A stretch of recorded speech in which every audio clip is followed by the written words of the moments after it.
suci satu. Ya, baik, selamat malam para Romo, Ramani, Upasaka, Upasika, Ibu, Bapak, Saudara sekalian yang berbahagia. Terpujilah Sang Bagawa, Sotihotu, Namo Buddhaya. Yang pertama, terima kasih kepada Romo Sarwan yang sudah memberikan kesempatan kepada saya pada malam hari ini. Kedua, terima kasih kepada pembawa acara, MC. Yang ketiga, terima kasih kepada pemimpin Puja Bakti yang membawakannya dengan baik dan sempurna. Yang keempat, terima kasih kepada Ibu Ikem, suaranya merdu seperti buluh perindu. Beruntunglah laki-laki yang dapat Ibu Ikem menjadi istrinya. Ya, siapa tuh lelakinya? Sarwan. Ya, Pak Sarwan beruntung banget. Suaranya ternyata luar biasa, ya, merdu banget. Boleh tepuk tangan buat Bu Ikem. Empuk ya, empuk banget ya suaranya ya. Pernih, jernih, bening. Ini kelihatan nih. Jangankan nyanyinya, rasanya ngomelnya aja merdu. Nyanyinya bagus, ngomelnya pasti merdu. Maka itu Pak Sarwan jadi bahagia benar. Sekarang tamu temu Pak Sarwan. Yang kelima, terima kasih Bapak Ibu sudah hadir pada malam hari ini. Kita bersama-sama telah melakukan kebajikan, menimbun kebajikan-kebajikan. Penguncaran parita, sutta dan gata begitu sempurna. Itu adalah kebajikan. Bapak dan Ibu hadir di wihara kita yang mulia ini, itu pun kebajikan. Maka tidak sedikit kebajikan yang Bapak Ibu timbun, dan ini pasti akan berbuah pada waktunya yang tepat. Satu. Topik pada malam hari ini adalah hidup sesuai Dhamma pasti akan mendatangkan kebahagiaan. Nah, untuk itu, Ibu, Bapak, Saudara sekalian, mari kita bersikap anjali. Kita awali sharing Dhamma pada malam hari ini dengan penghormatan pendahuluan kepada Guru Agung kita. Namo Tassa Bhagavato Arahato Sama Sambuddhassa. Namo Tassa Bhagavato Arahato Sama Sambuddhassa. Namo Tassa Bhagavato Arahato Sama Sambuddhassa. Terpujilah Sang Bagawa yang Maha Suci, yang telah mencapai penerangan sempurna. Terpujilah Sang Bagawa yang Maha Suci, yang telah mencapai penerangan sempurna. Terpujilah Sang Bagawa yang Maha Suci, yang telah mencapai penerangan sempurna. Pancaran sinar kesucian dan kebijaksanaan Sang Tiratana senantiasa memancar kepada kami semua, yang pada malam hari ini kami berkumpul di wihara Peluit Dharmasuka yang mulia ini. Dengan penuh keyakinan kami kepada Tiratana, telah kami kuncarkan parita, sutta, dan gata. Semoga kami semua senantiasa tetap berlindung dan dalam lindungan Tiratana.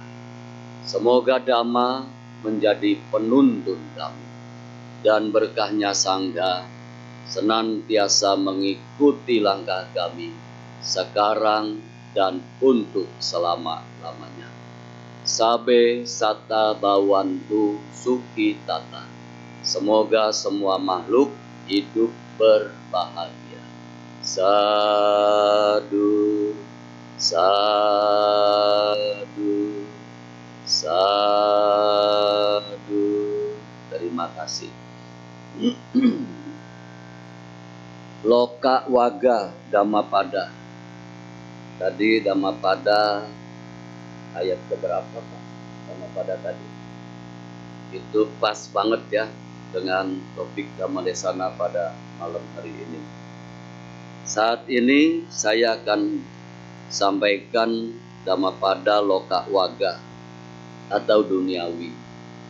Ini syair 167, 168, 169. Loka Waga atau dunia. Boleh kita sebut ayat 1, ayat 2, dan ayat 3. Langsung ke artinya ya, ini tentang dunia. Jangan mengejar sesuatu yang rendah. Janganlah hidup dalam kelengahan.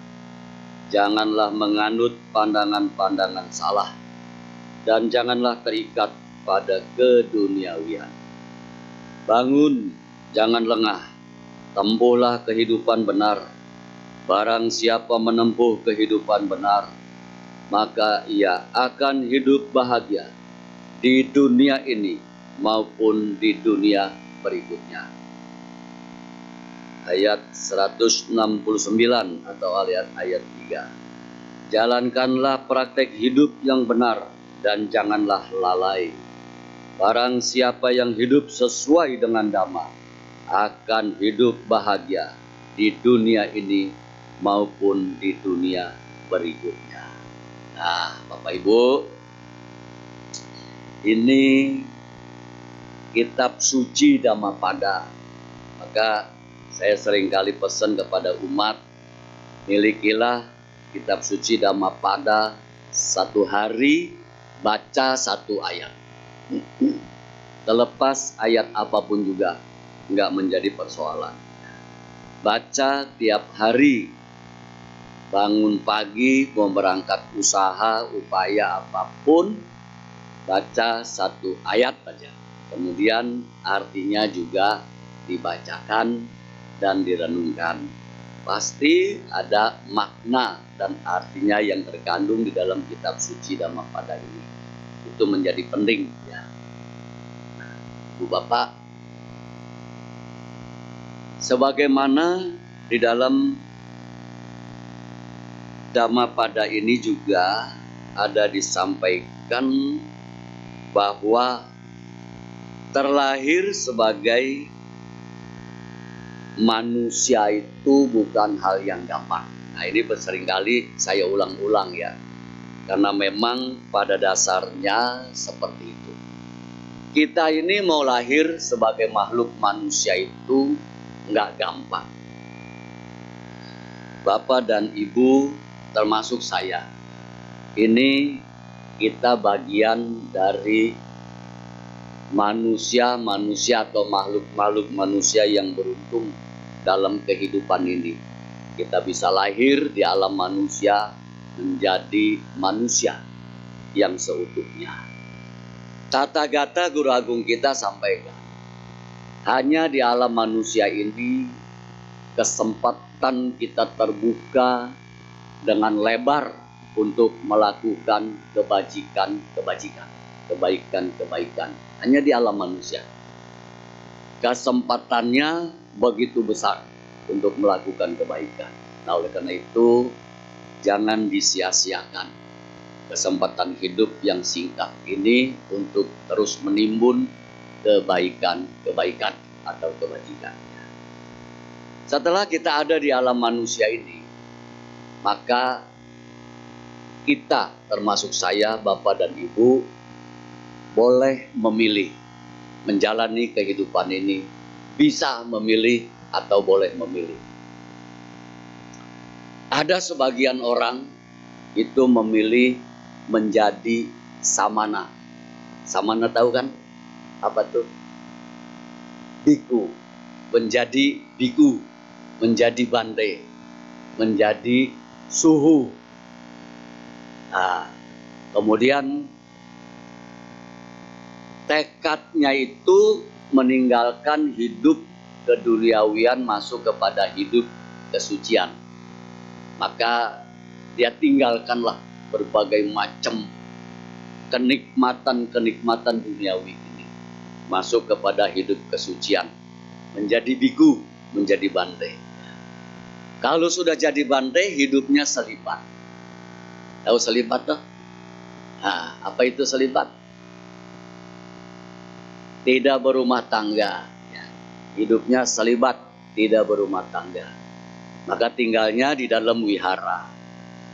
Setelah tinggal di dalam wihara diatur dengan peraturan-peraturan yang disebut winaya.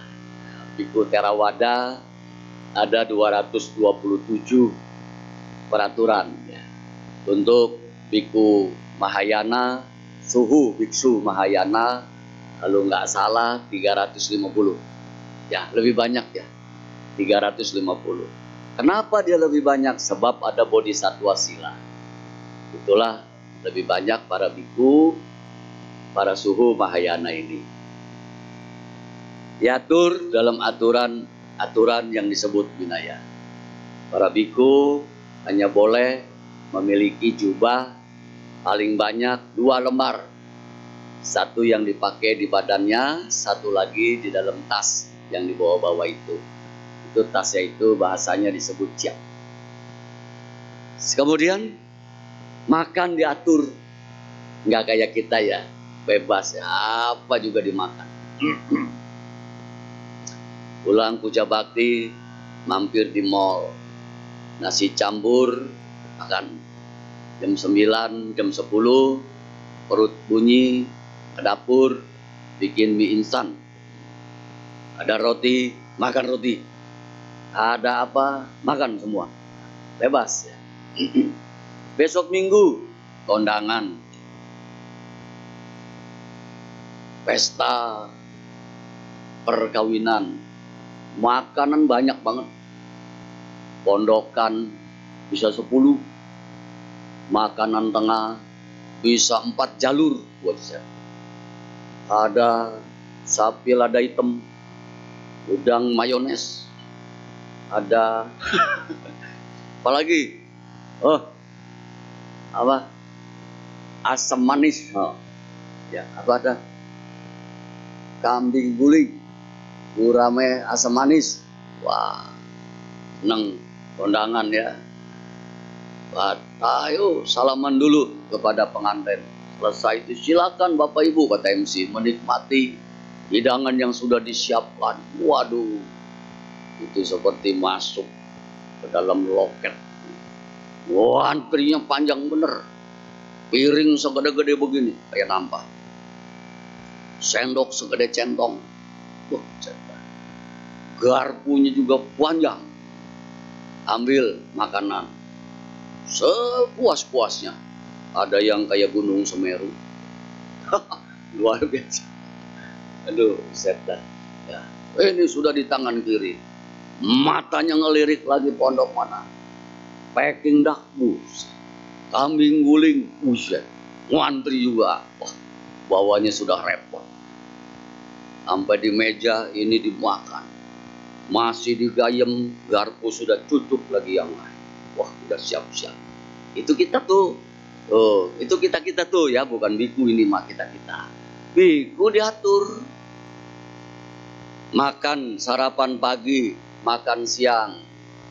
Datang ibu, datang bapak, anak makan, taruh semua di meja. Tidak bisa langsung ambil. Serahkan ya Pak ya. Bapak bawa urap, serahkan ke bantai terima, taruh. Buikem bawa capcai, terima, taruh di meja. Nci bawa puyung hai, taruh di meja. Nci bawa gurame, taruh di meja. Kode bawa rujak bebek, taruh di meja. Engkau bawa pecel, taruh di meja. Setelah diterima, dadong, bantai masih kuncarkan parita. Selesai, parita dipersilahkan makan. Para biku makannya pakai apa? Pata bol yang kayak apa itu, mangkok tapi terbuat dari kuningan maupun dari pernekel ya. Apa yang ada di depannya dulu itu? Ada nasi, masuk nasi ke dalam bolnya. Tadi rujak apa segala masuk. Bante pilih yang hauce-hauce dulu. Melanggar peraturan, melanggar winaya. Dihukum? Nggak ada hukuman. Tetapi tanggung jawab moralnya, winayanya nanti dilanggar. Kalau winayanya dilanggar, batinnya merosot. Kalau batinnya merosot, wasanya tidak sempurna. Itu biku. Ya. Makan diatur, Pak. Gue kayak kita tuh ya, udah masuk makan kita mulutnya itu kalau bisa buka lebar, buka lebar ya. Wah ini enak, ini enak. Lu coba deh, ini enak. Wah cucuk ini masuk segala macam. Wah, udah kedesak mendelik makan, masuk makan. Itu kita bukan biku manda bisa. Biku makannya kayak orang gigi ompong. Nggak boleh buka, saya enak-enaknya gitu, nggak bisa buka gayungnya. Lagi makan asik-asik, bapak datang panggil bikunya, lupa lagi makan pamani, bikunya lupa. Dia angkat sedikit dari bangkunya gitu, duduk lagi mau makan lagi, sudah tak boleh. Kalau dia lanjutkan makan itu pelanggaran, berarti sudah mencuri. Susah ya. Makanya biku kita nggak nambah-nambah, Pak. Dapat cepet, lepas jubah. Dapat cepet kongji, lepas dua, cepet lagi. Ya, masuk biku, dua lepas. Masuk tiga lepas. Nggak gampang. Kalau paraminya nggak cukup, nggak akan tertarik. Dan nggak akan bisa menjadi samana. Menjadi biku nggak akan bisa. Apalagi pikirannya, enak ya jadi biku ya. Pergi mana, dijemput, diantar. Makanan ada semua. Datang wihara, ampau. Ini ampau. Kalau ngarepnya gitu, nggak akan tahan lama. Paling kuat 2 bulan dia pasti lepas. Kalau tujuannya. Tapi kalau bikunya ini berdasarkan paraminya yang cukup, paramitanya yang cukup, dia nggak terpikirkan hal-hal seperti itu. Kebikuannya akan menjadi lancar, wasanya menjadi sempurna.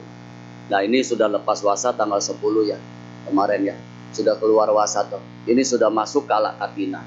Bapak Ibu, wihara kita tanggal berapa Pak? Tanggal 2 November. Siapkan diri dengan tangan sendiri, mempersembahkan persembahannya, masak Kala Katina kepada biku sangga dengan penuh keyakinan dan ketulusan hati.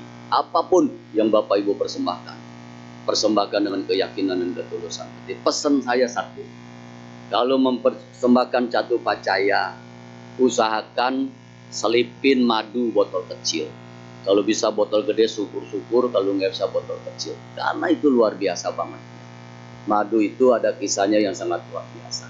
Salah satu siswa guru agung kita yang jadi arahat, yaitu yang bernama Bante Siwali. Nah, dulu itu, ini nyimpang dikit ya, dulu itu dia hanya orang biasa, pencari madu. Satu waktu, di saat ada undangan makan untuk yang mulia Buddha Wipasi, di kehidupan masa Buddha Wipasi, ini anak muda ini mempersembahkan madu yang dia cari sendiri di hutan. Dapat madu, tahu sedang ada persembahan jamuan makan untuk sang Buddha dan siswa-siswanya. Orang muda ini mempersembahkan madu itu. Kelak dia meninggal, lahir di alam surga. Berpuluh-puluh kali. Alam surga itu alam dewa. Berapa tahun alam manusia? Kita di alam manusia ini cepet tahun, jalaninnya udah termehek-mehek. Cepet tahun, udah termehek-mehek jalaninnya. Masuk 60, udah macem-macem penyakit ya. Asam urat, udah 60 jadi orang kaya. Punya pabrik gula, jantung mampet, kolesterol, darah tinggi, urat diasemin, asam urat. Ayah wae zaman sekarang ya urat diasemin, mau secot. Anak muda ini mempersembahkan madu, kemudian meninggal lahir di alam surga. Kagak satu kali doang. Alam surga, alam dewa itu hitungannya di alam manusia 9 juta tahun alam dewa. Kalau orang di alam surga jadi dewa itu Pak 9 juta tahun. Lama ya? Buset, pegel nggak tuh Pak? Apa-apa sudah siap di alam dewa mah, nggak usah pusingin. Mau kopi, Wikem, saya minta kopi dong, nggak usah. Dewa, kopi, muncul kopi. Nggak usah ngomong, nggak usah apa, pikir aja, kopi, muncul kopi. Duren, muncul duren sebiji sebulatan. Mau sangking montong apa juga ada, pikir aja. Duri hitam muncul Pak. Mau bangkok, mau apa, pikir aja. Itu alam dewa. 9 juta tahun menjalaninya itu. Siang malam, siang malam, siang malam, siang malam. Genap 9 juta tahun meninggal.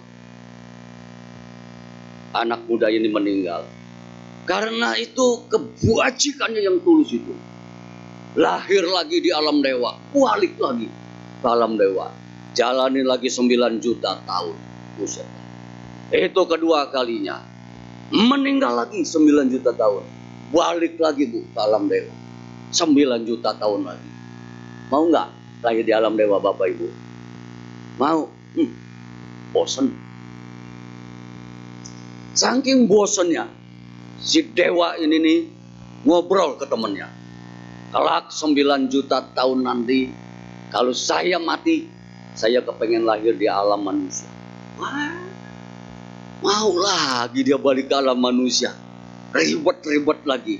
Mau kopi minta kopi, enggak dibikinin ngambek. Dibikinin sama istrinya. Istrinya lagi suasana hatinya enggak enak. Kopinya jadi hitam dan pahit. Enak. Ya. Nah, balik lagi dia ke alam dewa, pengen jadi di alam manusia. Berada di tanah siang malam di alam dewa itu. Semoga kelak kemudian aku meninggal terlahir di alam manusia. Semoga lahir alam manusia. Semoga lahir di alam manusia. Tercapai keinginannya. Ketulusan hatinya, keyakinannya pengen lahir di alam manusia. Jadi dia lahir di alam manusia. Nah, begitu lahir di alam manusia, lahirnya pas zamannya Guru Agung kita Siddhartha Buddha Gautama. Lahir di alam manusia. Karena kebajikannya begitu luar biasa. Orang ini lahir di dalam keluarga Buddhis. Menjadi Buddhis. Tekun jalani agamanya. Datang ke wihara seperti bapak dan ibu. Dhamma suka peluit nggak pernah dikosongkan tiap puja bakti. Mau Sabtu, mau hari Minggu. Katina, Waisak, Maga Puja, Asada. Datang terus ke wihara. Itu kebajikan yang ditimbun. Luar biasa. Hah? Oh iya, ada lilinnya tuh ya. Kalau penceramahnya semangat, lilinnya juga semangat no. Ya. Hebat ya, lilinnya aja begitu ya. Nah. Apa tadi sampai di mana? Tuh. Hah? Dah nggak apa-apa ya, ini kagak ganggu ya. Jangan diliatin.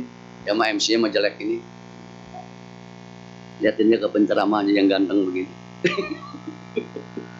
Baru ya Pak ya ketemu penceramah model begini, jago hitam sih undang saya, salah ya. Nah, lahir di alam di alam manusia, menjadi umat Buddha, keluarganya Buddhis, aktif seperti bapak dan ibu ini. Makanya itu wajah bapak dan ibu ini yang laki-laki cerah-cerah semuanya, yang perempuan piau-piau. Luar biasa ya. Coba lihat dong penceramahnya, nggak kalah tuh. Ini yang menjadi nilai plusnya kalau kita aktif ke wihara. Saking aktifnya ke wihara, anak muda ini bertekad, saya kepingin menjadi biku. Kekuatannya begitu kuat, mau menjadi samana, hadap kepada Guru Agung kita, minta diterima menjadi siswanya. Sang Buddha sudah mengetahui ini orang kelak menjadi biku yang luar biasa. Diterima oleh Guru Agung kita Upasampada Ehi Biku. Dan saat itulah anak muda ini kebikuannya diberi nama Bante Siwali. Beres nggak karma baiknya itu dari madu seember doang itu yang diberikan? Ngikutin Pak. Kebajikannya itu nggak pernah berhenti. Setelah dia menjadi biku, kemanapun Bante Siwali pindah patah. Patahnya nggak pernah kosong. Pernah dengar kan? Penuh terus patahnya. Teman-temannya biku-biku yang lain sampai bingung. Itu ya Bante Siwali. Kok bisa ya? Kemana dia pergi membawa patahnya itu pindah patah? Nggak pernah kosong. Biku-biku yang lain kadang-kadang nggak dapat makanan. Sampai bingung. Sebagian teman-temannya itu pikirannya negatif. Nah, ini pikirannya negatif. Itu Siwali jangan-jangan pakai ilmu pelet. Jangan-jangan pakai ilmu pengasihan. Jangan-jangan itu, jangan-jangan ini, jangan-jangan itu, jangan-jangan itu. Negatif pikiran. Sebagian biku penasaran. Yuk kita tanya kepada Guru Agung. Kok bisa ya Bante Siwali ini begitu berkah dalam hidupnya? Ngadep tuh teman-temannya itu ketemu Guru Agung kita. Gata-gata, Sang Buddha udah tahu apa yang mau ditanya. Gata-gata, saya mau nanya, kata biku-bikunya siswa Sang Buddha. Kok Siwali itu bisa kayak begitu? Itulah dikisahkan oleh Guru Agung kita. Di beberapa kehidupan yang lalu, Bante Siwali ini sebagai pemuda biasa, dengan ketulusan hati dan keyakinannya, dia mempersembahkan dana madu kepada Sang Buddha Wipasi. Dan kebajikannya itu tidak berhenti.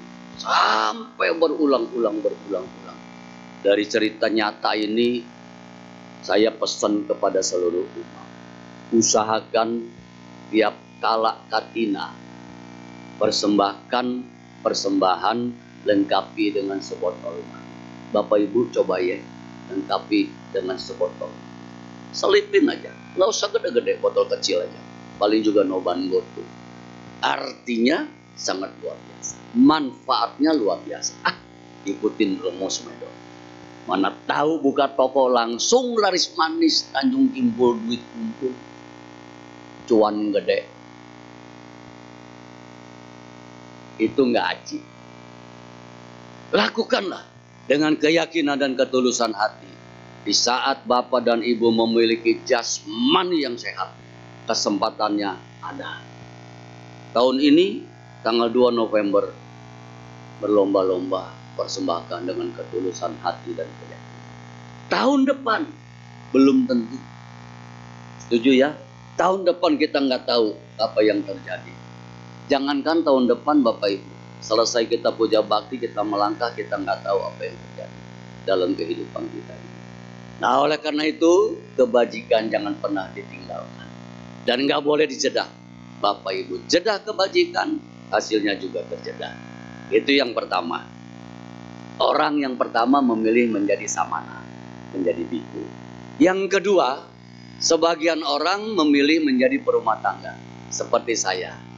Bapak-bapak dan ibu-ibu yang sudah berumah tangga, memilih menjadi perumah tangga. Boleh tak? Boleh. Kenapa nggak boleh? Itu pilihan kita kok. Saya memilih menjadi perumah tangga. Maka saya mencari pasangan hidup. Ya. Ketemulah saya dengan istri saya yang dulu jadi pacar saya. Yang namanya Ibu Yuli. Wah, itu perempuan paling beruntung di dunia ini. Mendapat seorang laki-laki yang sangat tampan dan ganteng, sederhana, hidupnya mudah dilayani, tiada sombong. Ada di depan Bapak Ibu, ini orangnya. Ya. Maka tuh perempuan nggak seberuntung perempuan-perempuan yang lain. Saya juga beruntung sih dapat dia ya, nggak pernah nuntut macam-macam, sederhana banget hidupnya. Dandan nggak pernah, beli baju nggak pernah yang mahal-mahal, pakai perhiasan nggak pernah, nggak mau ditawarin, nggak pernah mau. Kenapa dia nggak mau? Sebab dia tahu nggak bakal dibeliin. Moyung. Ini laukungnya moyung. Bokang tahu. Jadi bahasanya antokong moyung ya Pak ya. Nah, memilih jadi perumah tangga, kita pilihlah pasangan hidup kita. Bapak-bapak, lirik kiri kanan, dari pasangannya sesuai dengan apa yang diinginkan. Kira-kira dapat nggak apa yang sesuai kita inginkan itu? Dapat nggak? Nggak ya, nggak bisa dapat. Nggak bisa apa yang kita inginkan itu sesuai dengan yang kita inginkan. Nggak bisa dapat. Nggak ketemu. Kalau ibu bapak harapkan itu pasti kecewa. Nah, jadi kita tugasnya sedang berumah tangga. Tugas kita pasangan hidup ini harus menyesuaikan diri kita dengan pasangan hidup kita. Sesuaikan diri kita dengan pasangan hidup kita supaya hidup ini bahagia. Gitu? Tujuannya membina rumah tangga, mencapai rumah tangga sejahtera, harmonis, dan bahagia. Maka itu tugas pasangan hidup harus mampu dan bisa memahami sifat, watak, dan karakter pasangan hidupnya, kemudian sesuai. Nggak boleh minta dia berubah. Kenapa nggak boleh? Bapak Ibu tahu nggak kenapa nggak boleh? Sebab kita, saya, Bapak Ibu, semuanya, kita nggak bisa merubah siapa-siapa. Yang kita bisa rubah adalah diri kita. Menyesuaikan di mana kita berada dan di mana kita pergi. Baru Bapak Ibu bisa bahagia. Menerima segala kekurangan dan kelebihan pasangan hidup kita. Menuntut, gak bakal Bapak Ibu bahagia. Sama, saya memahami sifat, watak, karakter pasangan hidup saya itu saya menyesuaikan. Untuk tahu sifat yang sesungguhnya, watak dan karakternya, cukup sebentar nggak? Nggak bisa Pak. Oh, nggak bisa. Puluhan tahun. Saya berumah tangga sudah memasuki usia 41 tahun dengan Ibu Yuli. Udah lama ya. Masih belum ketemu sifat aslinya. Buset. Nggak gampang Pak. Satu baru muncul. Oh begini, baru kelihatan. Kalau mau ngelihat wajah aslinya pasangan hidup kita itu, nggak bisa pagi hari, siang hari, nggak bisa sore hari. Bapak Ibu harus lihatnya itu sekitar jam 2, jam 3 pagi. Baru kelihatan wajah aslinya itu. Saya terbangun ke kamar kecil, toilet Syauken. Baru saya perhatiin, wah ini wajah aslinya istri saya. Wajah aslinya. Kalau siang apa disumpetin, dikerengin, dimenorin, ditutup bedak, ya, diwangi-wangiin kulitnya. Mau lihat aslinya itu jam 2, jam 3 subuh baru ketahuan sifat asli. Buset, bagaimana Pak tahunya? Begitu dia tidur mulutnya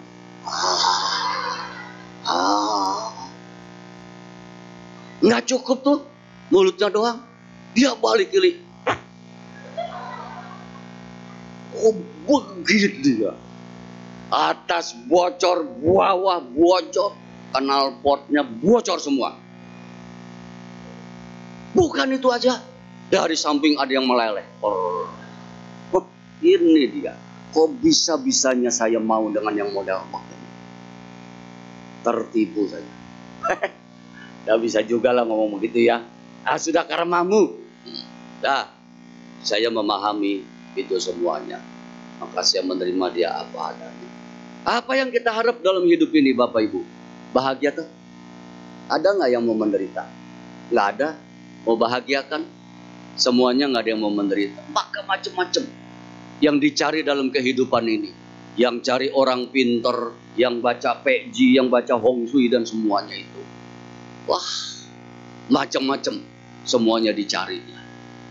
Ada yang menyimpang untuk mengejar kebahagiaan duniawi ini. Bapak Ibu bahaya. Duniawi ini lebih banyak memberikan janji kebahagiaan yang semu. Tapi sesungguhnya Dia akan membawa kita ke dalam kesulitan-kesulitan yang lebih besar lagi kalau kita nggak paham. Maka itu Sang Buddha bilang, marah itu senantiasa berupaya menggagalkan kita untuk berbuat baik. Tahu marah kan? Apa sih? Marah bukan marah-marah gitu loh. Marah itu berupaya untuk mencegah kita untuk berbuat baik. Puja bakti Sabtu malam Minggu udah mau datang ke wihara, temennya WhatsApp. Di mall itu tuh lagi ada diskon besar-besaran, sepatu merek kodok, baju cap buaya, kaos capayung, dompet kulit rusa, diskon 50%. Mau datang puja bakti itu marah, berusaha. Udah dah, ke mall dulu. Udah, kebaktian kan masih ada minggu besok. Kebaktian ada minggu besok. Udah mall dulu tuh dompet sayang lu. Dompet lu udah belel. Udah soek-soek kayak begitu. Udah bolong-bolong. Udah sini dulu nih. Bagus nih, kapan lagi? Lagi murah. Diusahakan oleh marah. Bapak Ibu dijaga. Tapi saya yakin Ibu Bapak yang hadir pada malam hari ini tidak akan goyah oleh godaan marah. Buset, hebat nih umat-umat. Tepuk tangan. Umat-umat wihara Peluit Dharma Suka tidak akan goyah oleh janji-janji kenikmatan duniawi. Memarah katanya nih, Bapak Ibu, kamu tidak akan mampu menggoda saya. Itulah Bapak Ibu hadir pada malam hari di Dhammasala yang mulia. Tepuk tangan lagi. Happy toh? Happy lah ketemu pandita seperti ganteng saya ini. Nggak ada, jarang-jarang Bu. Udah nggak salah dah malam ya. Udah nggak salah dah malam hari ini dan kemarin mampus. Udah pulang masih tidur mimpi indah, nggak mungkin kagak. Besok buka toko Kang tahu orangnya datang pasti belanjanya banyak. Cuannya pasti gede. Sadu ya. Sadu. Apa yang diharap dalam kehidupan ini? Kebahagiaan. Tapi banyak orang salah jalan mengejar kebahagiaan itu dengan cara-cara yang salah. Dagang sepi. Ini juga pernah kan saya ngomong tempo hari. Mau dagang laris manis, pergi cari penglarisan. Sampai mandi sumur 7. Sampai buang daleman semuanya. Saya dulu pelakunya itu. Jam 12 malam ngantri di atas gunung. Pengen laris dagangan, buka toko, pengen cuan gede. Daleman gak punya salah dibuangin. Kalau orang sekarang lihat saya gitu pasti dia ngomong begini, itu si Sumedo PA. Daleman yang gak punya salah dibuang-buangin. Urusan apa? Daleman sama dagang laris manis. Gak ada urusannya kan? Gak ada hubungannya gitu maksudnya. Salah saya. Ya, karena ketidaktahuan. Sudah jadi umat Buddha. Masih gak belakangan baru tahu. Apa yang disampaikan oleh Guru Agung kita. Waduh. Semua bersumber dari perbuatan kita sendiri. Maka ada sebab pasti ada akibat. Ini bocau Pak. Betul-betul. Itulah bedanya agama Buddha dengan yang lain. Di dalam ajaran Guru Agung kita nggak ada janji. Di dalam ajaran Guru Agung kita tidak ada ancaman-ancaman. Tapi semua diberikan bukti. Apabila kita jalankan dengan baik dalam hidup ini, maka disebut hiduplah sesuai dhamma. Maka hidupmu akan bahagia di dunia ini maupun di kehidupan yang berikutnya. Ini udah lewatin. Sampai masuk penjara. Gara-gara kenikmatan duniawi. Di Uber. Gak pernah merasa cukup lah. Dapat 1 pengen 2, 2 pengen 3, 3 pengen 4. Semua dikejar. Akibatnya melakukan hal-hal yang gak baik. Cemplung deh. Kalau sudah cemplung, sudah menderita, bilangnya apa? Kalau orang bukan mengerti dhamma itu, bilangnya apa? Setan lagi salah. Kasihan kan? Setan nggak punya salah dibilang setan mulu. Kalau setannya bisa komplain, dia komplain. Lu yang bikin salah, gua disalahin. Lu betul-betul boceng nih. Kalau lagi cuan lu nggak bilang setan kasih lu cuan. Begitu lu kena masalah katanya setan goda, hilap dan seterusnya. Maka di dalam ajaran Guru Agung kita, apabila kita lakukan pelanggaran, pasti ada akibatnya. Betul ya?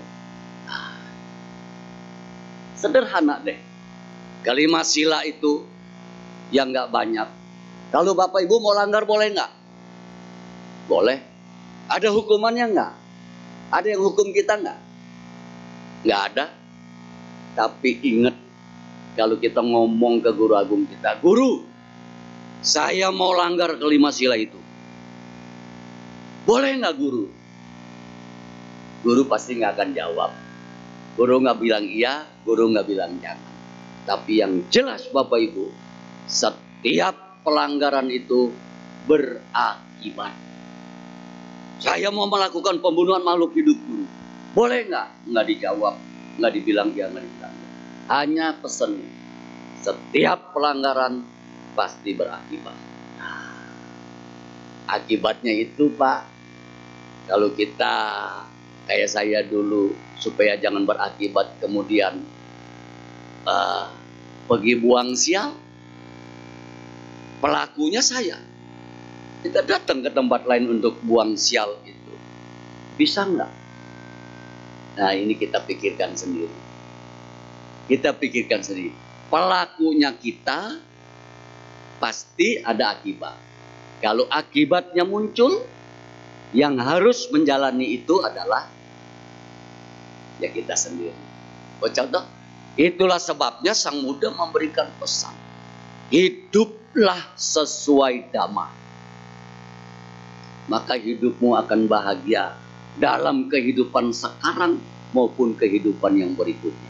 Bapak Ibu, ini pun saya sudah jalani sampai detik ini. Punya kesempatan untuk berbuat baik, jangan tinggalkan. Saya punya moto, sepanjang hayat dikandung badan, saya bertekad untuk selalu melakukan kebajikan-kebajikan. Kenapa? Sebab Guru Agung kita juga sampaikan, kebajikan itu dapat melindungi pelakunya. Kebajikan itu mengikuti pelakunya kemanapun dia pergi seperti bayang-bayang. Hebat Bapak Ibu. Kata-kata Guru Agung kita sampaikan, kebajikan itu dapat melindungi pelaku. Cuma saya, banyak orang masih belum paham ini. Maka dia kejar kehidupan duniawi ini. Bapak, Ibu, ayo kita berbuat baik, kesempatan di masa kala katina. Aduh, saya nggak sempat. Aduh, saya belum bisa. Nanti dah tahun depan. Tahun depan belum tahu ceritanya apa lagi. Dan ini barusan kejadian nih Pak nih. Ini ada satu orang luar biasa usahanya berhasil dengan baik. Saya berkali-kali juga ajak. Ayo, ini ajakan saya beda nih. Dhamma Yatra, kita ke Tanah Suci, mengunjungi Tanah Suci Guru Agung kita. Belum sempat. Nanti dah tahun depan. Tahun ini ngobrol lagi. Waduh, belum sempat. Ini ada kesempatan usaha lagi bagus-bagusnya. Kumpulin cian sampai sebanyak-banyaknya. Bapak Ibu, ini kisahnya nyata. Hari itu anggota keluarganya, pasangannya divonis penyakit cukup parah. Dokter anjurkan segera obati. Itu nggak pikir panjang Pak. Langsung beli tiket hari itu juga. Kalau beli tiket dadakan mahal nggak sih? Mahal ya. Nggak tahu berapa kali lipat. Berangkat ke luar negeri. Sampai di sana bukan kiak-kiak. Tapi ngapain? Cucuk situ, cucuk sini. Masuk selang. Tiketnya mahal. Nah, saya ngomong nih. Ya. Waktu diajak badan sehat berbuat baik, nolak. Sekarang kalau sudah kena begini nggak pikir panjang. Ciennya ada berapa juga dilakoni. Saya nggak sih Pak? Waktu sehat nggak mau berbuat baik. Sudah begitu duit yang dikumpulkan untuk berobat. Ada lagi. Orang badannya sehat ini mah. Tapi ini perempuan nih. Menjaga supaya jangan lebar gitu, badannya jangan lebar, jangan kelebihan berat badan. Wah, jaga bener-bener. Orang kaya, wayanya luar biasa dah. Mobil mewahnya ada 5, mereknya macam-macam. Ya. Tiap hari itu makannya buah-buahan. Tiap hari berangkat sama saya, satu waktu makan siang, saya makan nasi sampai 2. Jangan lihat segede gini badan saya, ucus saya gede Pak. 2 piring nasi. Ibu nggak makan nasi? Enggak, saya nggak makan nasi. Tahu nggak yang dia makan apa? Sayur-sayuran. Dia beli sayur-sayuran. Kenapa Bu? Memang saya udah dari dulu nggak makan nasi lagi. Cuma saya berpikir gini, dia mau judulnya doang Yucian, punya duit, tapi nggak sanggup beli nasi. Kasian toh, makan pepaya, makan sayur. Saya mah bebas makannya. Beli warung Sunda itu apa juga saya makan itu, mas, sayur asam semangkok habis.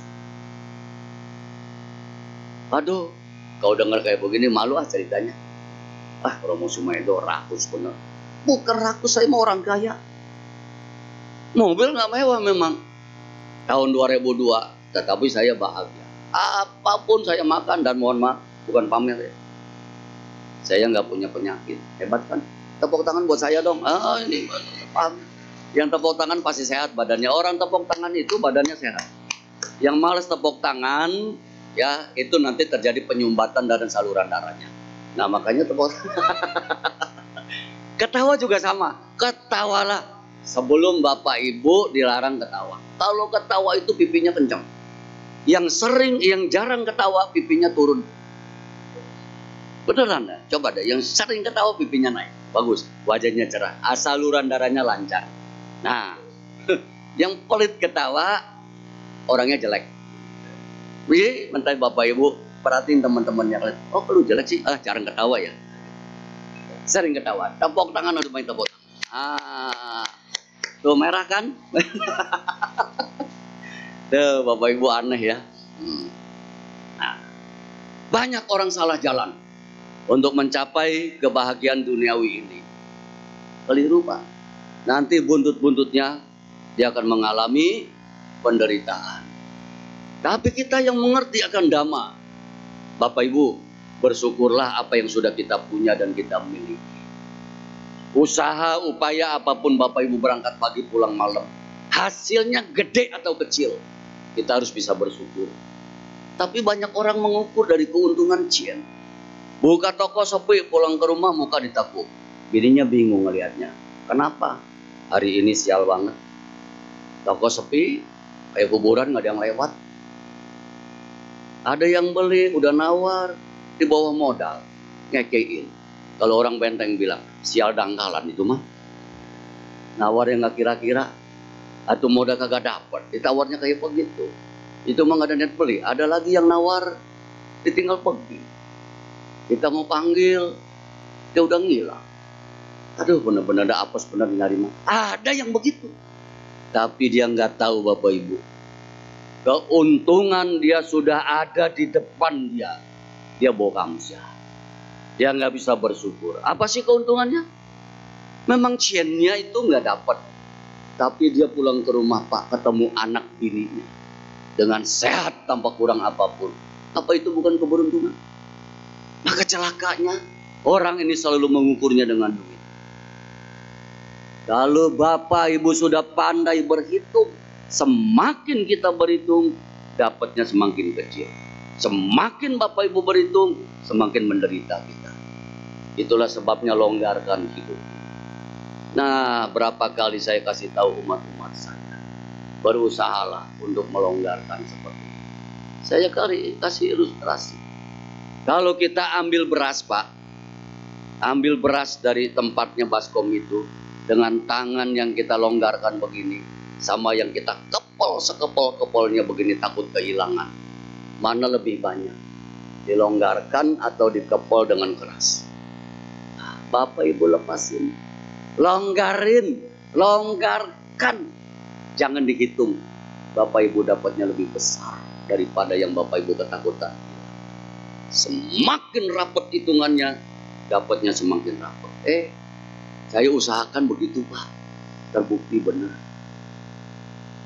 Bukannya saya mengumbar-ngumbar, tapi ini betul-betul menjadi kenyataan dalam hidup ini. Apa yang kita berikan tak usah harap kembali. Dengan sendirinya itu prosesnya bekerja dengan sempurna. Ini sudah jalani. Itulah sebabnya diundang kemanapun, kalau nggak ada hambatan apapun saya pasti hadir. Kenapa? Sebab saya tahu itu ladang menanam jasa yang tiada taranya, yang belum tentu orang lain bisa dapat kesempatan itu. Setuju? Maka pergunakan dengan baik kesempatan itu. Sehat ya. Yang tepuk tangan sehat ya. Yang nggak tepuk tangan hati-hati. Takut penyumbatan. Berupaya dengan keras. Kita nggak tahu berikutnya kejadian apa dalam kehidupan kita ini. Kan nggak sedikit kan yang terjadi seperti itu. Salah satu anggota saya di Labuan, perbuatan baiknya banyak. Malam hari tidur, besok pagi sudah tak bisa bangun. Kita nggak tahu kan. Cucunya bangun-bangunin dia sudah nggak bisa bangun. Ternyata sudah pindah alam. Maka itu, kebajikan itu nggak boleh ditinggalkan. Lakukan. Hiduplah sesuai dhamma. Maka hidup kita akan bahagia dalam kehidupan ini maupun di kehidupan ini. Bagaimana sesuai dhamma itu? Jangan menyimpang dari dhamma. Apa yang diajarkan oleh guru agung kita, ikuti, praktekkan dalam kehidupan ini. Yakinlah, nggak ada yang hilang dari kehidupan kita. Semua akan cukup, semua akan selesai pada waktunya. Kalau kita betul-betul praktekkan dhamma dalam kehidupan ini. Penyimpangan dilakukan, sesaat kelihatannya memang untung, tapi Bapak Ibu, mengerikan akibat daripada pelanggaran-pelanggaran. Mengerikan banget. Kalau kita paham, maka kita belajar untuk menjadi lebih baik lagi sekarang dan ke depan. Kadang-kadang pikiran kita ini kan yang mengganggu, ya. Pikiran kita ini selalu mengganggu, khawatir. Kita nggak tahu apa yang dikhawatirkan. Kadang-kadang pikiran ini memikirkan yang sudah terjadi, yang lalu udah jauh-jauh masih dipikirin. Padahal udah jelas-jelas Sang Buddha bilang, yang sudah berlalu tidak mungkin kembali. Ada lagi yang mikir gimana ntar tuanya. Kalau gue udah tua, gimana ntar tuanya. Ada nggak anak-anak mau ngerawat saya? Mikirin yang belum tentu terjadi. Yang akan datang belum tentu terjadi. Sang Buddha Guru Agung kita sampaikan, hiduplah kamu saat ini. Ini nyatanya kita hidup. Ada lagi yang berpikir begini, sekarang harus banyak berbuat baik, biar nanti mati masuk surga. Jangan dipikir, Pak. Kita sudah nyata hidup nih, kau mikirin mati. Susah loh untuk dapat kehidupan ini. Belum sudah mikirin mati. Hiduplah saat ini, banyak berbuat baik. Terutama perbuatan baik itu dilakukan untuk diri kita sendiri. Kok gitu mau? Iya dong. Jaga kesehatan kita. Umur 65. Makan nggak boleh jorok. Jeroan-jeroan, minyak-minyak, jangan dimakan. Gitu. Yang keras-keras, nggak boleh makan. Penggorengan, nggak boleh dimakan.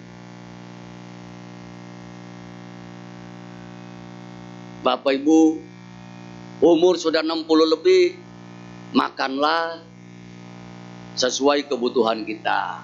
Gitu. Makanlah makananmu menjadi makanan buat kesehatan. Jangan sampai nanti kamu makan obat untuk makananmu. Serem ya dengar kayak begitu. Orang bangga loh, satu hari makan obat sampai 10 macam. Ih, saya kena penyakit cikungunya 2 bulan lalu. Dikasih obat terus. Sampai saya ngomong ke dokter, kalau bisa mah jangan makan obat lagi dah. Dokter bilang begini, Bapak, cikungunya itu nggak ada obatnya. Dia akan sembuh sendiri. Tahu kan cikungunya? Itu menyerang kita punya persendian-persendian ini. Aduh, ngerentaknya luar biasa. 3 hari 3 malam saya nggak bisa tidur. Sakit semua badan itu. Apalagi yang kena model Bapak, dia bilang. Umurnya sudah 65. Sembuhnya bisa 2-3 bulan. Lama loh. Tapi kalau kena anak muda, 2 minggu juga beres, dia bilang. Tapi kena modal saya ini betul Bapak Ibu. Hampir 2 bulan lebih. Saya kena cikungunya itu. Jalan aja sakitnya luar biasa. Telapak kaki kena lantai ini. Sakitnya luar biasa. Nah, itu jahat ya nyamuknya ya. Oh yang lain bisa 2 minggu sembuh. Berarti nyamuk cikungunya ini gini. Dia gigit saya itu entah dia balas dendam atau dia naksir saya nggak tahu.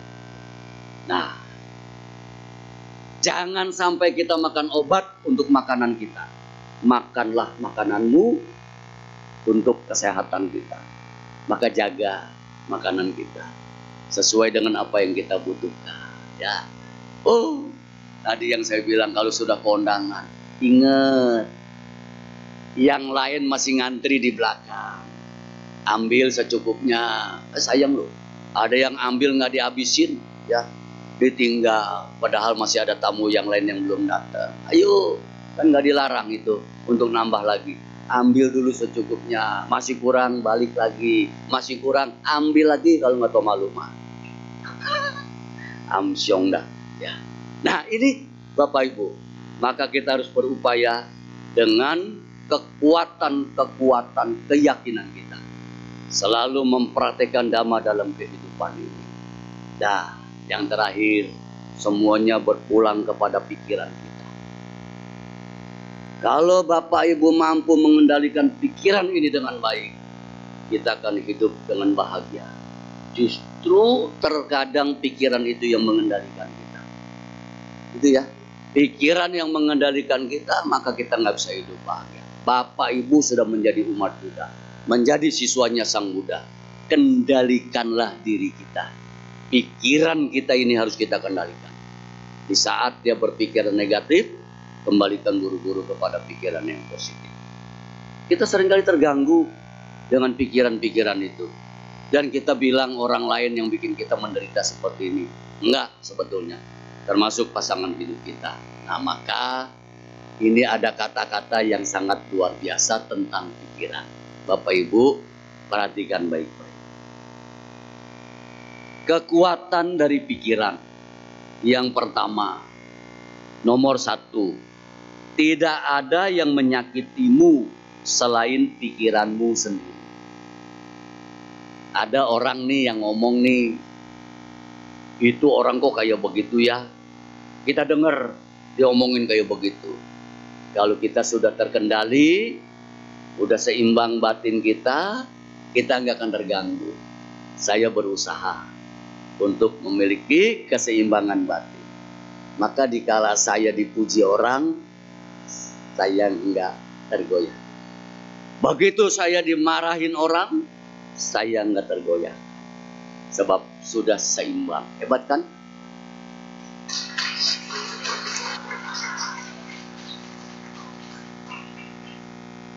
Jadi bilangin tadi yang bagus-bagus itu pop lupa ya, kesem-sem. Nah, orang sering kali ngomong Pak, memang benar ya, pandita yang paling ganteng cuma Romo Sumedho. Seimbang batinnya, saya tidak tergoyahkan. Kenapa? Memang itu fakta seperti itu. Nggak boleh. Nah. Bapak dan Ibu seringkali kita mendramatisir kejadian kecil menjadi gede. Setuju ya? Oleh pikiran kita. Terganggu tuh. Dari pagi sampai malam. Kesel banget hatinya. Padahal belum tentu orang itu tujuannya mengganggu kita. Belum tentu.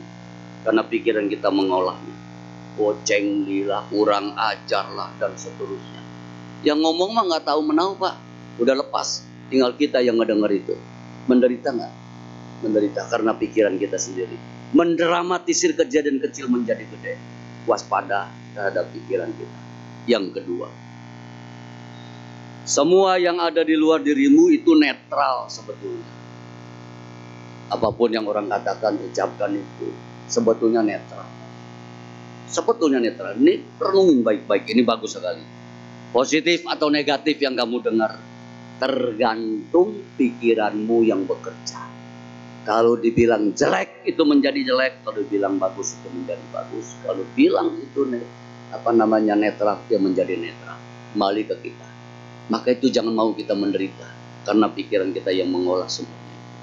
Yang ketiga, kamu tidak pernah terlukai oleh siapapun di luar dirimu. Ini kan macam-macam banyak kejadiannya ya. Jalan naik motor, naik mobil disalip orang. Sebetulnya dia nggak nyakitin kita. Cuma kita kadang-kadang memikirkan itu. Tersakitilah kita. Kita yang nyakiti kita sendiri adalah kita. Bukan orang itu. Yang keempat. Kamu hanya terlukai oleh makna yang kamu berikan pada semua di luar dirimu. Kita yang menilai Pak. Baik atau buruk, negatif atau positif itu. Positif kita bilang di pikiran kita negatif jadi negatif ya. Menderitalah kita. Negatif bagaimanapun kita ngomong kalau itu positif, kita akan bahagia. Coba deh. Kalau orang lagi pacaran ya. Baru ketemu nih Pak. Waduh, lengketnya luar biasa. Nggak cocok jadi cocok, nggak suka jadi suka. Rindu luar biasa. 5 menit nggak ketemu HP langsung pencet lagi. Ada di mana kamu? Udah makan belum? Makan. Oh belum makan, ntar kamu sakit. Perhatian bener ya. Tuh kalau lagi pacaran Pak. Makanya orang tua itu bilang, tai gigi rasa coklat. Coba kalau anaknya udah belerot 7, dia ngomong 1 meter aja, nggak sikat gigi ya lu ya. Tuh. Kalau lagi pacaran sama apa juga indah. Bagus semuanya. Bagaimana nggak bagus? Tutup bedak bisa 3 kaleng. Minyak wangi 2 botol. Sabun mandi 3 batang. Apa juga bagus. Nyisir juga nggak cukup 1 jam tuh ngadep pacarnya. Coba kalau anaknya sudah 7, udah 8. Boro-boro keramas, boro-boro nyisir, daster bolong dipakai terus.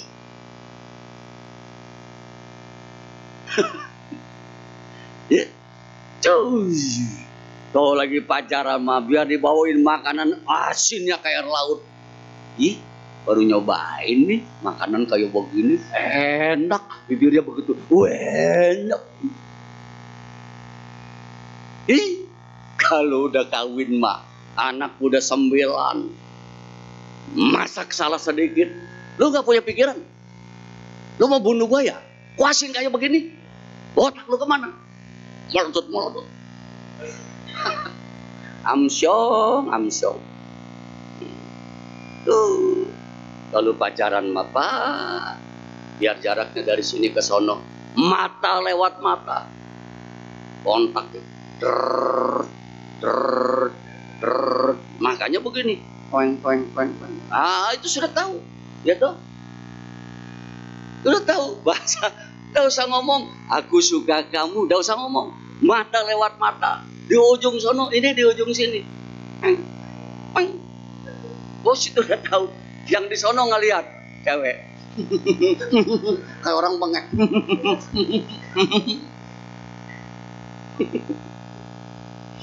Kayak asmanya kamu. Coba itu. Itu seneng. Kalau sudah seneng, kontak mata itu luar biasa. Tapi kalau udah nggak seneng, biar jaraknya hadap-hadapan, dia perlu suara yang kencang ngomong. Kalau dia udah nggak suka, apa lu bilang?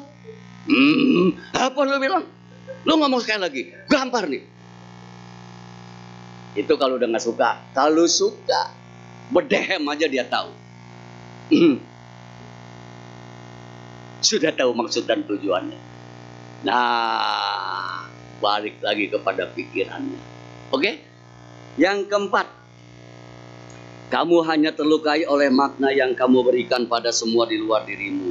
Terakhir, kelima, ubahlah pikiranmu. Negatif menjadi positif. Maka perasaanmu akan berubah. Hebat ya, kekuatan pikiran. Bapak Ibu, contoh yang gampang. Pulang ke rumah, suami habis capek cari duit, cari nafkah.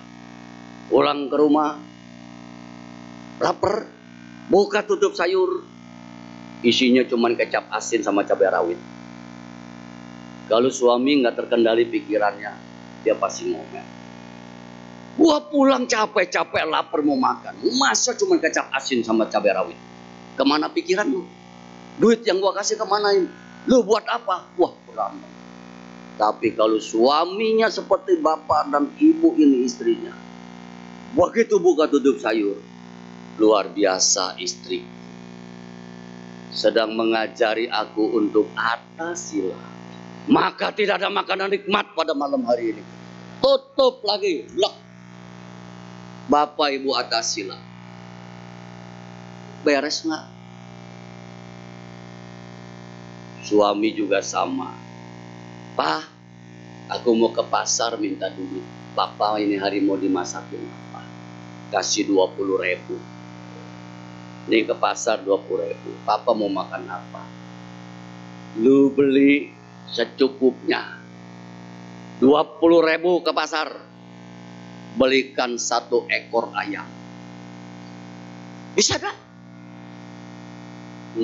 Ibu belum Buddhis. Bisa nggak? Bisa. Sebentar, saya minum dulu. Terkendali hidup.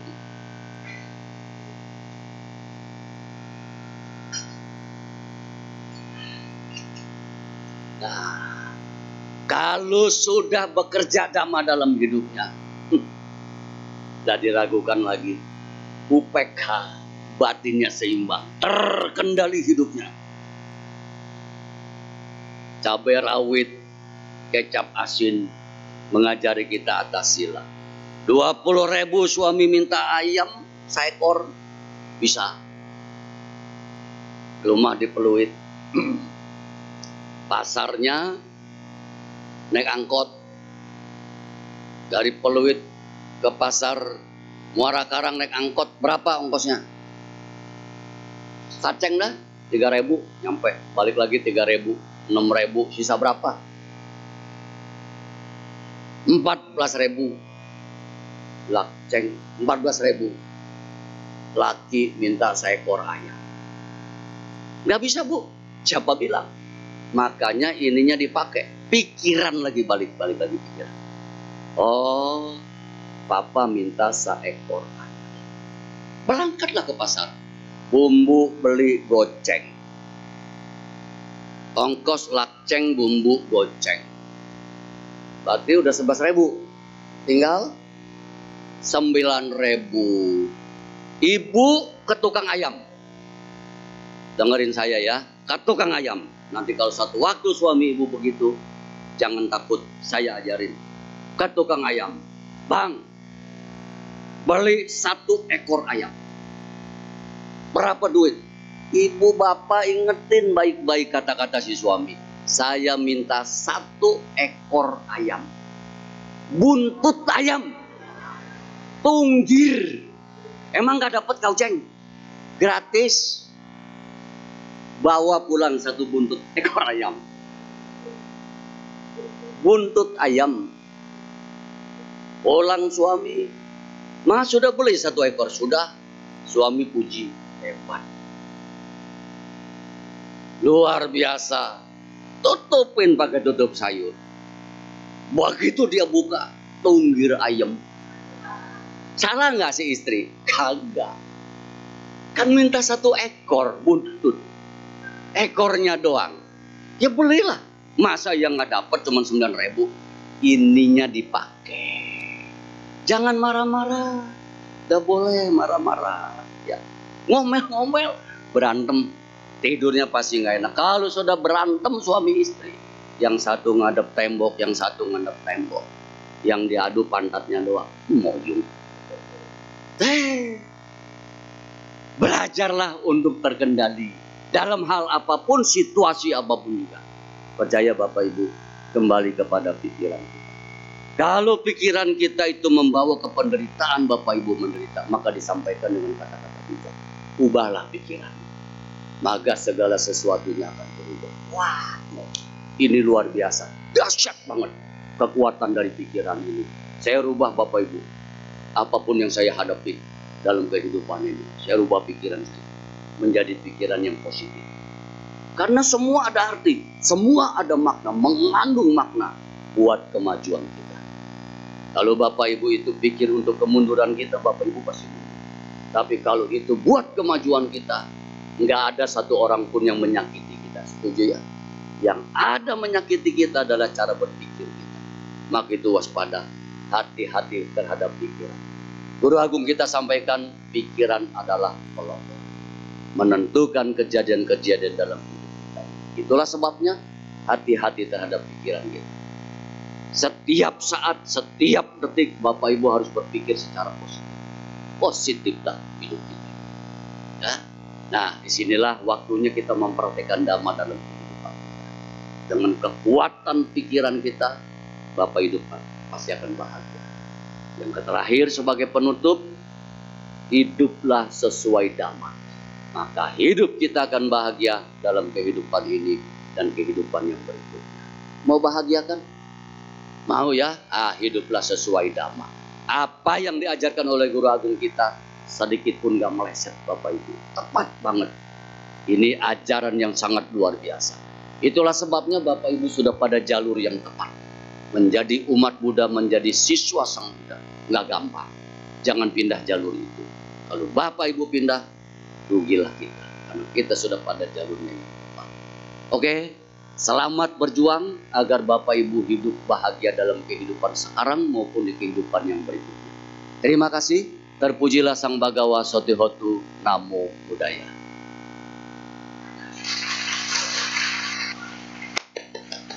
Sehat ya? Nah, kalau sudah begini pasti sehat semua Bapak Ibu. Sendi Cienhang. Kalau sendinya Cienhang, bisa cari duit kan. Kalau bisa cari duit, rezekinya pasti berlimpah. Tapi carilah duit itu dengan cara yang benar. Jangan ikutin saya dulu menderita.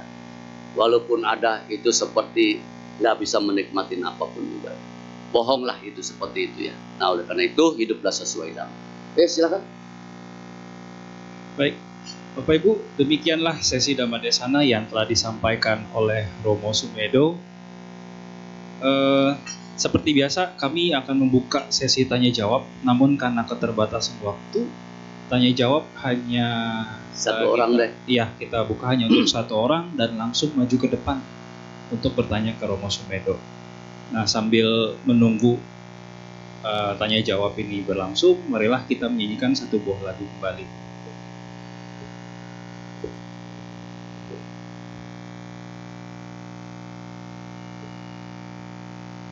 Mari kita buka kembali buku tuntunan kebaktian kita pada halaman 58. Kita nyanyikan kebijaksanaan.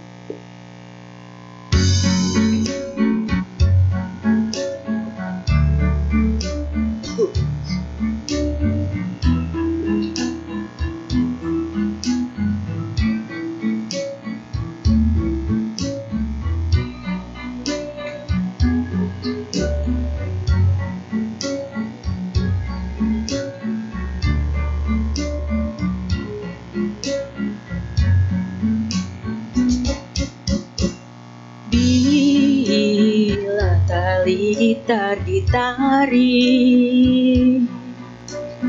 ditarik terlalu kencang, maka talinya akan putus atau bunyinya akan hilang. Lenyaplah suara dari lagu yang merdu. Bila tali gitar dikendurkan sampai kendur sekali, maka bunyinya kan sumbang atau suaranya kan hilang. Lenyaplah lagu yang merdu. Bila kau inginkan suara yang merdu, jangan kau tarik terlalu kencang. Jangan pula kau kendurkan terlalu teduh. Orang yang memainkannya haruslah pandai menimbang dan mengira. Orang yang bijaksana harus dapat kendalikan hawa nafsu diri sendiri.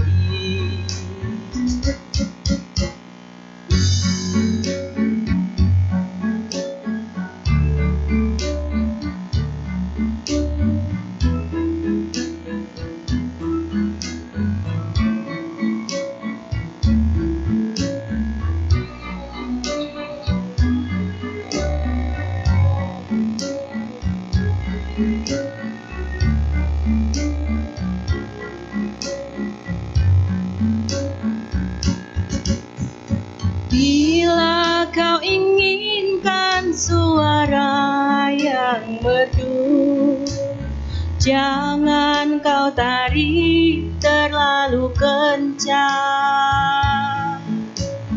Jangan pula kau kendurkan terlalu kendur.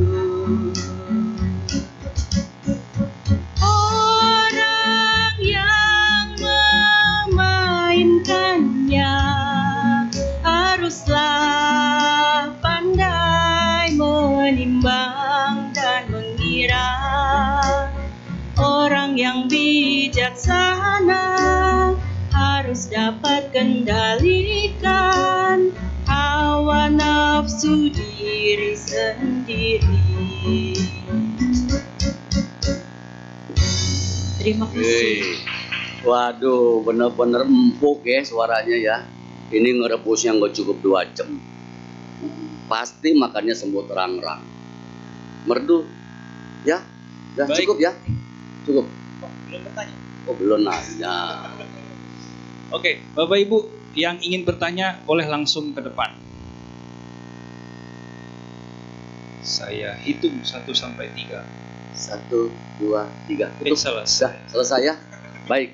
Ya, Bapak Ibu terima kasih atas pertanyaannya.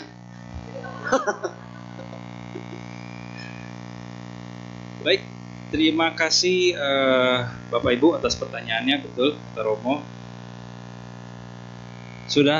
Kita sudahi juga sesi Dhamma Desana sampai saat ini ya. Atau pertanyaannya juga karena tidak ada yang bertanya. Kami segenap keluarga Wihara Pelita Masuka dan juga umat berterima kasih kepada Romo atas Dhamma Desana yang telah disampaikan. Terima kasih Romo. Udah boleh turun. Secara tidak langsung saya disuruh turun ini. Ya baik Bapak Ibu terima kasih. Saya sebagai penutup mari kita semua bersikap anjali. Kita salurkan jasa kebajikan kita pada hari ini yang sudah dilakukan agar sanak keluarga leluhur dimanapun berada ikut berbahagia atas kebajikan yang kita timbun pada hari ini. Ibu, Bapak, Saudara sekalian, dari pagi sampai dengan malam hari ini, Bapak dan Ibu sudah melakukan kebajikan-kebajikan.